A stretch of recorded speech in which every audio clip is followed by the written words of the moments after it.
That Amoonguss on Manoj's side, he has to be careful about where he spores because Escavalier essentially is immune to those powder type attacks. Exactly, and we see Rotom Heatran lead here for Colin higher, and for Manoj Sunny, we get the Bisharp and Terrakion. Yeah, and right there, that Bisharp coming in, trying to see if that Salamence would come in first to pick up some Defiant boost, but Colin not leading with that Salamence right now. Instead, going to go with Heatran and Wash Rotom. Wash Rotom right now could do a lot of work right now, could burn that Bisharp, could also go for a very powerful Hydro Pump on that Terrakion side, so let's see what happens. We do see the switch actually first there from Colin, bringing that Cresselia in, and a close combat from Terrakion. Cresselia should be able to eat that up just fine. Nice choice, great switch there, and of course Terrakion's defense will fall as well as its special defense. We get the knockoff from Bisharp into the Rotom, doing a ton of damage, taking it down to 27 health, but a Will-O-Wisp hitting back. Bisharp avoids the attack. Oh my gosh, and really love the play by both competitors there, but just an unfortunate roll of the dice for Colin. Yeah, that's not too often that you see Cresselia switch into a Bisharp, because Bisharp is going to be able to strike back at it with a very powerful knockoff. We do see a lot of damage dealt to that Wash Rotom slot. Unfortunately that Will-O-Wisp did miss. Terrakion going for that close combat onto the Cresselia, so Colin did do a very good switch right there to predict where that close combat was going to come into. What else was he supposed to do in that situation? Heatran was heavily threatened by that Terrakion anyways. And now Terrakion, showing its speed over these Pokemon, goes with the Rock Slide, feints the Rotom, and does a decent amount of damage to Cresselia, who's very, very defensive. And a huge knockoff from Bisharp does a ton of damage, down to 0. It's going to go back to Colin, losing 2 Pokemon early in this match. Yeah, and Manoj right now in very good position, has not taken any damage at all in this game. So we see Heatran going to come in right now, not going to enjoy facing off into that Terrakion at all. And depends on what Colin has here as his 4th. We do see the Escavalier come out, but no Trick Room's up, and that's going to be super unfortunate for Colin. Cresselia probably would have really enjoyed to get up a Trick Room right there, just so that Heatran and this Escavalier could operate under that Trick Room for at least 4 more turns of offensive power.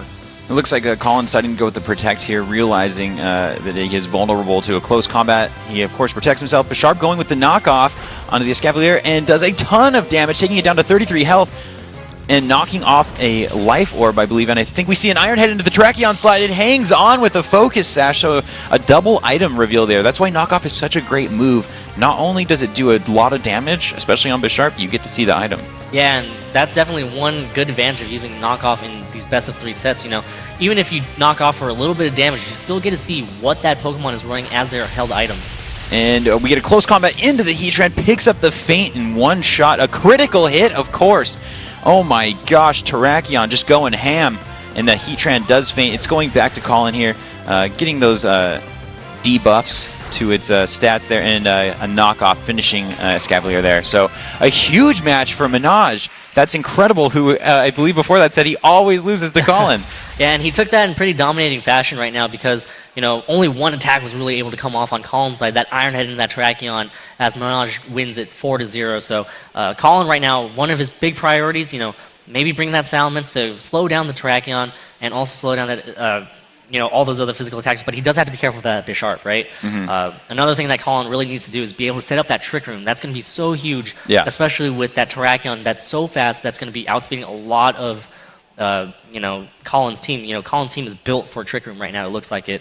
So has to prioritize getting up that Trick Room. Yes, I totally agree with you there, Dweez. So this is going to be a big match.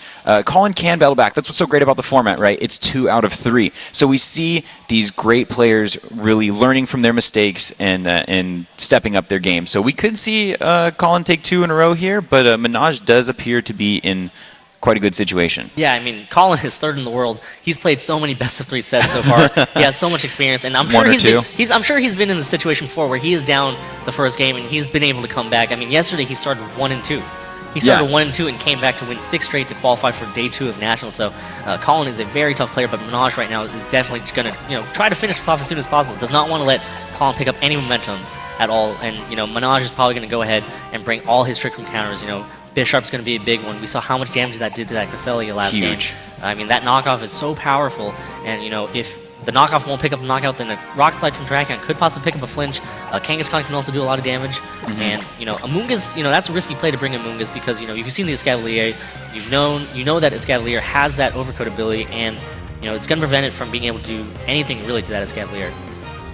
Exactly, Dewey. And it looks like both of our trainers have walked in their Pokemon. This is going to be a very, very important lead here, guys.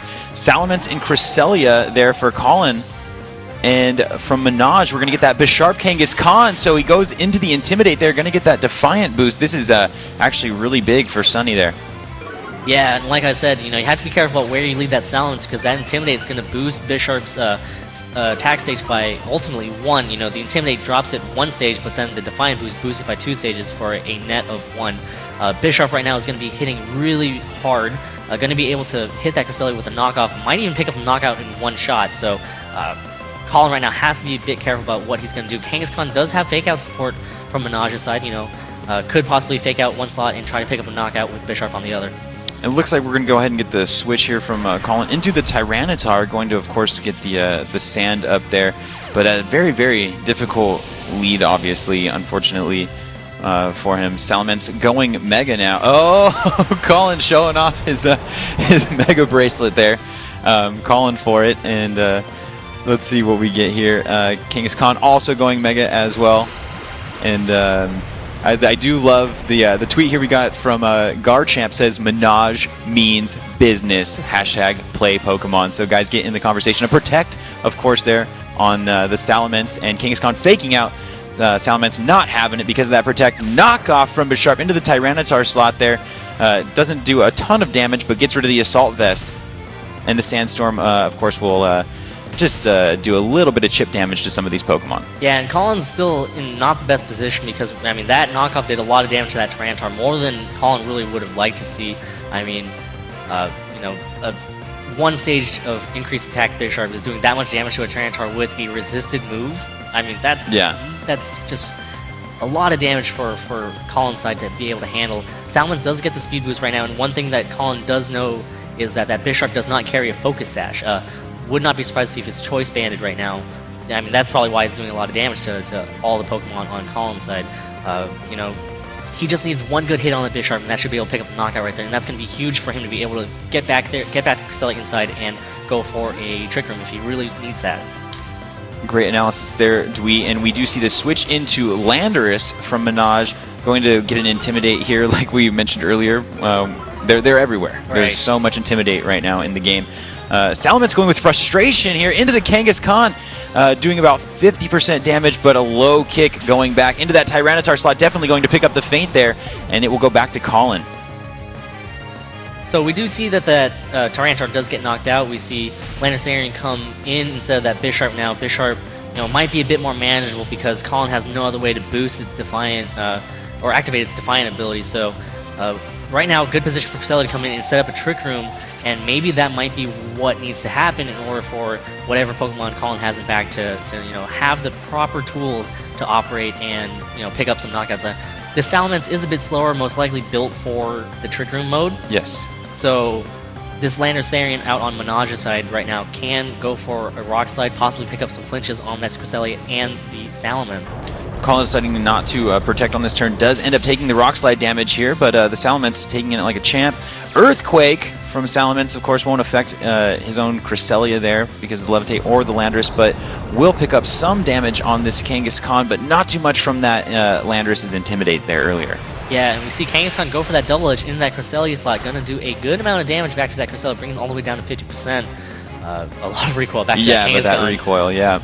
And the Trick Room does end up going up, so this could play into Colin's favor here. Well, it definitely should. Yeah, and one thing to note, you see that Earthquake, Colin was just really worried about that Bisharp coming back in. Mm-hmm. It's safer to just go for that Earthquake instead of Frustration, just in case that Bisharp did decide to come in. Right now, Kangaskhan is going to be a bit scary with the Sucker Punch, but at the same time, I believe it still has 1 stage of reduced attack, right? I do believe so from the early Intimidate. Yeah, so right now, Cresselia and Salamence are going to be able to move before Landorus and Kangaskhan, so, Kangaskhan might want to just go for Sucker Punch, try to pick up some damage before it gets knocked out. What are we going to see here? It's a helping hand. Kangaskhan going Sucker Punch. It fails, most likely on the Cresselia. Frustration now, targeting the Landorus slot, doing a lot of damage, takes it into the red, but not quite enough to finish it off. A Rock Slide going back onto the Salamence as well as the Cresselia, taking it down to 19 hit points, barely hanging on there. It's going to be close with this Sandstorm. I'm not sure if it's going to make it. It's going to be right there at the 9 hit points. Yeah, so all the Pokemon on the field right now are really weakened, and Kangaskhan was playing a bit safe. Cresselias usually do carry Ice-type attacks. It can go for an Ice-type attack on the Landorus, but Kangaskhan wanted sure that Cresselia could not attack if it really wanted to that turn. And, of course, we get the Sucker Punch into the Cresselia slot. Colin trying to pick up some physical damage with his Pokemon Cresselia there. Salamence going Frustration again into the Landorus, which should get rid of it. But now Kangaskhan's still on the field, but I think this Sandstorm should go ahead and subside. It was just enough turns. Yeah, and that's why you had to count your Sandstorm turns right there. I'm not sure if Colin just did not count or just expected the Sandstorm to continue on, but Kangaskhan surviving is going to be huge because now it has one more turn where it can go for a Sucker Punch and do a little bit more damage before it can get knocked out. Salamence right now on the edge of its seat could faint at any moment right now. Kangaskhan's Sucker Punch will easily be able to knock it out with 9 hit points left. Well, we do get the Terrakion and Escavalier there on the field for both of our trainers, so not quite over yet, although Salamence is at very, very low hit points here. Yeah, and we still have that Bisharp in the back for Manoj, so Manoj with a 3-2 advantage, most likely going to be a 2-1 advantage after this turn. Kangaskhan most likely going to get knocked out from Escavalier, or even Salamence might get knocked out right now too, so it's really up in the air. Terrakion ended up protecting there for Manoj there. A Sucker Punch from Kangaskhan into the Salamence slot, definitely going to finish it off, and Colin will lose the Mega. And let's see what we get from Escavalier. It's going to be an Iron Head, but the Terrakion, of course, has protected, and it is looking grim right now for Colin. Yeah, and we've seen the Focus Sash on Terrakion right now. One big thing that can happen is maybe Colin can pick up a Terrakion on flinch. Kangaskhan right now not going to be able to do too much damage to that Escavalier. A Sucker Punch would probably be its best option. We've seen a normal type attack would just be resisted by that Escavalier, so not sure exactly what Colin wants to do. An Iron Head in that Terrakion could possibly swing it with a flinch, but it's still up in the air, and Colin just forfeits that match. He does, and Manoj Sunny, that's insane. He ends up taking it from the last year's 3rd place in the world trainer. Yeah, and Colin just recently won a regional too. He won the spring regionals. So Colin is still on point. It's just Manoj had so many counters to that Trick Room. Manoj realized, he looked at the team previews like, okay, I cannot let Trick Room get up. I'm going to bring Bisharp, the choice banded Bisharp, doing so much damage to that Cresselia with that knockoff. Yeah, and a lot of times it's a funny play with the Bisharp, right? It's like, do I lead with Bisharp? Is he going to lead with the Intimidate? Yeah. Am I just like walking into letting my Bisharp get hit with a Heat Wave or whatever? So Manoj managing to make the best out of a Pokemon that was very valuable. That's the thing. You always have which Pokemon is going to be my win condition here, and that of course was Bisharp, so critical to this entire matchup. Yeah, and we saw Manoj protect it really well. When he realized that Cresselia was no longer on the field, he knew that he needed to get that Bisharp out of there just to save it for that Cresselia later on. So really smart play right there from Manoj, and it's just one of those things where you realize Bisharp is my best Pokemon in this matchup. I can start knocking things off. I can do a lot of damage to a lot of the Pokemon on Colin's side, and he realized that, and he took advantage of it with that by switching it out, keeping it in. Just such excellent play from both players, really. Yeah, that was actually a pretty cool back and forth there for a minute. It was a 2-0, but at any moment you felt like that match could switch up like really quick, just with a couple plays. That's how it always is. Of course, at this level, there's so many different things to worry about in the game, and of course, like I said, if you maybe missed it a second ago, we are on day 2 of the U.S. National Championships. The top 38 players in the United States right now going head-to-head. And like I said, not only are they the top 38 in the U.S., but these are some of the greatest players in the world. You just saw a match with two players, or two trainers, I should say, that have finished at the top of their class numerous times.